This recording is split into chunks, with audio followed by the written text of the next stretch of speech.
નમસ્કાર ગુજરાત, સ્વાગત છે આપનું આજના એક નવા હવામાન સમાચારના વિડીયોની અંદર। મિત્રો, હાલ તમે અત્યારે તમારા મોબાઈલ સ્ક્રીન ઉપર જોઈ શકો છો કે ભારતના દક્ષિણી ભારતના વિસ્તાર સાથે અરબ સાગર અને બંગાળની ખાડીના જે ઊંડાણવાળા ભાગોની અંદર અત્યારે એક વાદળોના ઝુંડ ઘેરાતા જોવા મળી રહ્યા છે। વાદળોના ઝુંડની સાથે એક વરસાદી સિસ્ટમ છે એ મિત્રો માલદીવ લાગુના વિસ્તારની અંદર અત્યારે સક્રિય થતી જોવા મળી રહી છે।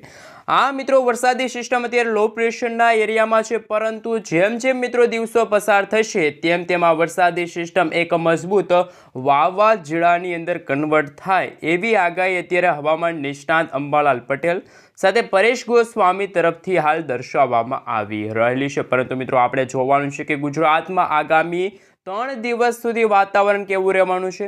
આ 3 દિવસ છે મિત્રો ગુજરાત માટે ભારે સાબિત થવાના છે કે પછી મિત્રો અત્યારે એવી આગાહી કરવામાં આવી છે કે શિયાળાની વિદાય થવાને લઈને પણ સમાચાર સામે આવી રહ્યા છે। આપણે આજના આ વિડીયોના અંત સુધીમાં જાણીશું કે શિયાળાની વિદાય ક્યારે થશે અને ચોમાસું નહીં પરંતુ મિત્રો એકવાર વરસાદી નાનકડો રાઉન્ડ આવી શકે છે, એટલે કે મિત્રો ઉનાળાની શરૂઆત થાય અને એક વરસાદી સિસ્ટમની અસર આપણા ગુજરાત રાજ્યમાં થશે। ગુજરાત રાજ્યની સાથે સાથે ગુજરાતના જે ખેડૂત મિત્રો છે, ખેડૂતોના શિયાળુ પાકની સાથે ઉનાળા પાકને પણ નુકસાન થાય એવા વરસાદની પણ અત્યારે આગાહી ગુજરાત રાજ્ય માટે હવામાન વિભાગ તરફથી દર્શાવવામાં આવી છે।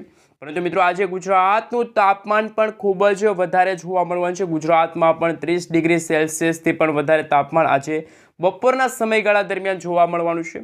પરંતુ મિત્રો જેમ જેમ દિવસો પસાર થશે તેમ તેમ ગુજરાતના વાતાવરણની અસ્થિરતા ચેન્જ થતી જશે, એટલે કે મિત્રો જે રીતે અત્યારે હાલ ગુજરાતનું વાતાવરણ કંઈક નવીન જ જોવા મળી રહ્યું છે।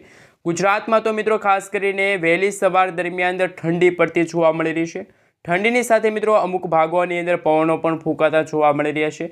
પરંતુ મિત્રો બપોરના સમયગાળા દરમિયાન ગુજરાતમાં હાલ ગરમી પણ હાલ જોવા મળી રહી છે। ગરમીની સાથે મિત્રો ખાસ કે મિત્રો કહી શકાય કે ઉનાળા જેવો માહોલ ગુજરાતમાં હવે શરૂ થતો હોય એ રીતનો મિત્રો ખાસ કરીને સમયગાળો જોવા મળી રહ્યો છે। સાથે મિત્રો આપણે જાણીશું કે અત્યારે હાલ ગુજરાતના જે કચ્છ લાગુના વિસ્તારો છે ત્યાં કઈ રીતનું વાતાવરણ જોવા મળી રહ્યું છે, કેટલા ડિગ્રી સેલ્સિયસ સુધીનું તાપમાન જોવા મળી રહ્યું છે અને મિત્રો ગરમીને લઈને શું નવી આગાહી છે। ચોમાસાની શરૂઆત પહેલાં મિત્રો જે આ ઉનાળો આવે છે, ઉનાળા દરમિયાન ખેડૂતોના પાક ઉનાળુ પાક એટલે કે બાજરી છે એ પાકને શું અસર કરશે। જે રીતે મિત્રો આપણે ગુજરાતના છૂટાછવાયેલા વિસ્તારોમાં ફરી એકવાર વાદળોના ઝુંડ આજે ઘેરાતા જોવા મળવાના છે, એને લઈને મિત્રો આગાહી સામે આવી છે। હવામાન નિષ્ણાત અંબાલાલ પટેલ સાથે પરેશ ગોસ્વામી તરફથી મિત્રો ગુજરાત રાજ્યને લઈને જુદી જુદી અને નવી આગાહી દર્શાવવામાં આવી છે, જેમાં મિત્રો ખાસ કરીને ભારતના પર્વતીય વિસ્તાર તમે જોઈ શકો છો તમારા મોબાઈલ સ્ક્રીનની ઉપર। ખાસ મિત્રો આ પર્વતીય વિસ્તાર છે ત્યાંથી આવી રહેલા જે ભેજયુક્ત પવનો છે, પશ્ચિમી વિક્ષેપ છે, જેમના કારણે ગુજરાતના દરિયાઈ કાંઠાના ભાગ હોય, ગુજરાતના સરહદી ભાગ હોય ત્યાં મિત્રો આ વરસાદી સિસ્ટમ એટલે કે મિત્રો આ પવનો છે, ઠંડી છે, એની સિસ્ટમ છે જોવા મળવાની છે। એની અસરો ગુજરાત રાજ્યમાં જોવા મળવાની છે, એને લઈને નવી આગાહી સામે આવી છે। સાથે મિત્રો આપણે જાણીએ કે હાલ ગુજરાતમાં કચ્છ લાગુના વિસ્તારની અંદર આજે બપોરના સમયગાળા દરમિયાન કેવું તાપમાન જોવા મળવાનું છે, ગરમી અને ઉકળાટનું કેવું તાપમાન જોવા મળવાનું છે। ખાસ મિત્રો ખાવડ લાગુના વિસ્તાર છે, નડિયાદ લાગુના વિસ્તાર છે, ગાંધીધામ છે, ત્યાં મિત્રો 32 ડિગ્રીથી વધારે તાપમાન જોવા મળી રહ્યું છે બપોરના સમયગાળા દરમિયાન। સાથે સાથે હવે મિત્રો આપણે જાણીશું કે જે દ્વારકા છે, જામનગર છે, દેવભૂમિ દ્વારકાના અડીને આવેલા જે ભાગો હોય, જામનગર લાગુના વિસ્તાર છે, પોરબંદર છે, જૂનાગઢ છે, વેરાવળ છે, ઉના છે, ખાસ મિત્રો આ તમામ એટલે કે મિત્રો ગુજરાતના જે દરિયાઈ કાંઠાના ભાગો છે, દરિયાઈ પટ્ટીના ભાગો છે, જેમાં મિત્રો તમે જોઈ શકો છો મહુવા છે, અલંગ છે, ભાવનગર છે, સાથે સાથે મિત્રો ખંભાત લાગુના વિસ્તાર છે, ભરૂચ છે, આમોદ લાગુના વિસ્તાર છે, સુરતમાં મિત્રો ખાસ કરીને આ જે ગરમી છે મિત્રો તમામ રેકોર્ડ તોડશે। શિયાળા દરમિયાન મિત્રો આવી ગરમી જોવા મળી રહી છે। ખાસ મિત્રો આજે 38 ડિગ્રી સેલ્સિયસ સુધીનું મહત્તમ તાપમાન ગુજરાતના સુરત જિલ્લાની અંદર જોવા મળવાનું છે, એટલે કે મિત્રો ગુજરાતમાં હવે ઉનાળો શરૂ થતો હોય અને શિયાળાની વિદાય થતી હોય એને લઈને મિત્રો ખાસ કરીને નવી આગાહી અત્યારે સામે આવી છે। હવામાન નિષ્ણાત અંબાલાલ પટેલ અને પરેશ ગોસ્વામીએ પણ મિત્રો ખાસ કરીને એક ભયાનક આગાહી કરી છે ગરમી પડવાને લઈને। ગરમીની સાથે મિત્રો હાલ રોગચાળો પણ ફેલાતો હોય એને લઈને મિત્રો નવી આગાહી છે અત્યારે સામે આવી રહેલી છે। જેમ જેમ મિત્રો દિવસો પસાર થશે તેમ તેમ આગાહીને લઈને પણ નવા નવા સમાચારો છે ત્યારે મળતા જોવા મળી રહ્યા છે। ખાસ કે મિત્રો તમે જોઈ શકો છો કે હવે આપણે વાત કરીશું કે જે અત્યારે બંગાળની ખાડીના જે ઊંડાણવાળા ભાગ છે ત્યાં મિત્રો અત્યારે વાતાવરણ કઈ રીતનું બગડતું જોવા મળી રહ્યું છે। આ તમે ભાગ જોઈ શકો છો। ખાસ મિત્રો બંગાળની ખાડીનો જે ઊંડાણવાળો ભાગ છે ત્યાં મિત્રો અત્યારે છૂટાછવાયેલા વિસ્તારોમાં એક નાનકડી એવી મિત્રો એક લો પ્રેશર છે મિત્રો। ખાસ કરીને લો પ્રેશર અત્યારે હાલ બનતી જોવા મળી રહી છે અને આ લો પ્રેશર બનવાના ભાગરૂપી ગુજરાત સાથે ભારતના દરિયાઈ કાંઠાના ભાગો હોય એટલે કે મિત્રો ખાસ કરીને શ્રીલંકા લાગુના તમામ વિસ્તારોની અંદર અત્યારે પવનો ફૂંકાઈ રહ્યા છે। પવનોની ઝડપ પણ મિત્રો ખાસ કરીને 20થી લઈને 25 કિલોમીટર પ્રતિ કલાકની ઝડપે અત્યારે પવનો છે અત્યારે ફૂંકાતા હોય એને લઈને અત્યારે હવામાન વિભાગ તરફથી નવી આગાહી દર્શાવવામાં આવી છે।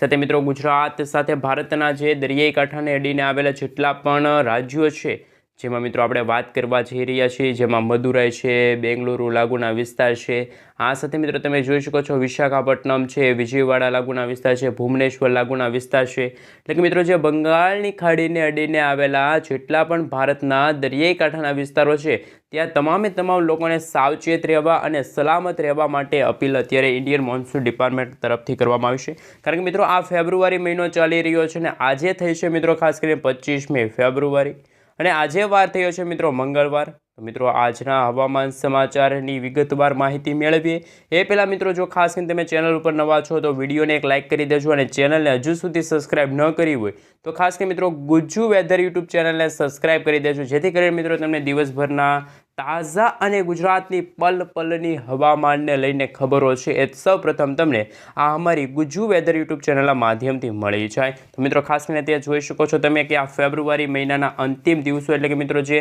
27 અને 28 ખાસ કરીને મિત્રો 28 ફેબ્રુઆરીના રોજ ખાસ માલદીવ લાગુના વિસ્તાર છે, શ્રીલંકા લાગુના વિસ્તાર છે, ભારત દેશના જે દક્ષિણી ભારતના વિસ્તારો હોય જેમાં મિત્રો ખાસ કરીને તિરુપતિ લાગુના વિસ્તાર છે, પુડુચેરી લાગુના વિસ્તાર છે, બેંગલુરુ લાગુના વિસ્તાર છે ત્યાં મિત્રો આ વરસાદી સિસ્ટમની ખૂબ જ અસર જોવા મળશે। હવે મિત્રો આપણે સેટેલાઇટ પિક્ચર ઉપરથી નજર કરીએ કે જે આ વરસાદી જે ખાસ કરીને સંક્રમણ બની રહ્યું છે એટલે કે મિત્રો વાદળોના ઝુંડ પણ અત્યારે ખાસ કરીને તમે જોઈ શકો છો અરબ સાગરના મિત્રો ખાસ કરીને જે આ ભાગ છે ત્યાં પણ મિત્રો વાદળોની એક પટ્ટી અત્યારે ઘેરાતી જોવા મળી રહી છે। પરંતુ મિત્રો ગુજરાત ઉપર આ ખાસ કરીને અસર કરે ખૂબ જ એની આગાહી મિત્રો ખૂબ ઓછી રહેલી છે। પરંતુ મિત્રો ભારતના જે પર્વતીય વિસ્તારોમાંથી આવી રહેલા જે ભેજયુક્ત પવનો છે સાથે પાકિસ્તાન છે, અફઘાનિસ્તાન છે, સાઉથ અરેબિયન એટલે કે મિત્રો દુબઈ બાજુથી આવી રહેલા જે ભેજયુક્ત પવનો છે એમના કારણે ગુજરાતમાં મિત્રો વહેલી સવાર દરમિયાન તો ખાસ કરીને ઠંડી જેવો માહોલ જોવા મળી રહ્યો છે।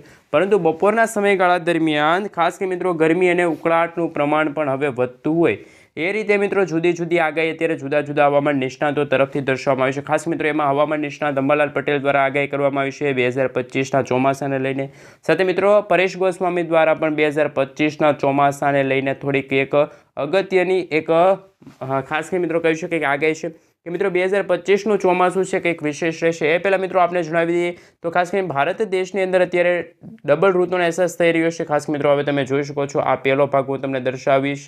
ખાસ કરીને મિત્રો 1 મિનિટ હું તમને એક થોડીક વિગતવાર એક નકશા ઉપરથી દર્શાવું કે પહેલો ભાગ આ છે, બીજો ભાગ આ મધ્ય ગુજરાત અને મિત્રો ખાસ કરીને ભારતના ભાગ છે અને ત્રીજો છે મિત્રો તમે જોઈ શકો છો। સૌપ્રથમ મિત્રો આપણે ત્રીજા ભાગ ઉપર નજર કરીએ તો મિત્રો અત્યારે શિયાળો ચાલુ છે અને પરંતુ ભારતના દક્ષિણી ભારતના ભાગો હોય આ સાથે મિત્રો તમે જોઈ શકો છો જે નીચાણવાળો ભાગ છે અરબ સાગર અને બંગાળની ખાડીનો ભાગ ત્યાં મિત્રો ચોમાસું અત્યારે એક્ટિવ થતું જોવા મળી રહ્યું છે।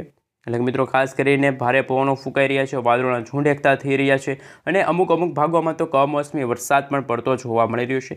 સાથે મિત્રો પહેલો ભાગ તમે જોઈ શકો છો ઉપરનો સૌથી ઉપરનો ભાગ ત્યાં મિત્રો હાલ ભારતના ઉત્તર ભારતના તમામ પ્રદેશો છે, વિસ્તારો છે, પર્વતીય ભાગો છે ત્યાં મિત્રો અત્યારે હાલ કાતિલ ઠંડીની સાથે મિત્રો બરફ વર્ષા એટલે કે બરફ વર્ષાને લઈને મિત્રો આગાહી કરવામાં આવી છે। ઠંડા પવનો ફૂંકાઈ રહ્યા છે અને મિત્રો મધ્યસ્થ ભારતનો ભાગ છે ગુજરાતથી લઈને મિત્રો આ તમે જોઈ શકો છો મધ્ય ભારતના ભાગ છે, મહારાષ્ટ્ર લાગુના વિસ્તાર છે ત્યાં મિત્રો અમુક ભાગોમાં ખાસ કરીને મિત્રો મધ્યસ્થ ભાગ છે ત્યાં મિત્રો હાલ ગરમી છે એ પણ મિત્રો હાલ વધતી જોવા મળી રહી છે। એટલે કે મિત્રો ગરમીએ પણ પોતાના તમામ રેકોર્ડ અત્યારે હાલ શિયાળાના ઋતુના એટલે કે શિયાળાના સમયગાળા દરમિયાન આ તમામ રેકોર્ડ છે એ અત્યારે તોડ્યા છે. આ સાથે મિત્રો 3 ઋતુનો અહેસાસ અત્યારે સમગ્ર ભારત દેશની ઉપર થઈ રહ્યો હોય એને લઈને પણ મિત્રો હવામાન વિભાગ અને હવામાન નિષ્ણાત પરેશ ગોસ્વામી તરફથી આગાહી કરવામાં આવી છે કે 2025નું ચોમાસું છે આ 2024ના ચોમાસા કરતાં પણ ભારે સાબિત થવાનું છે.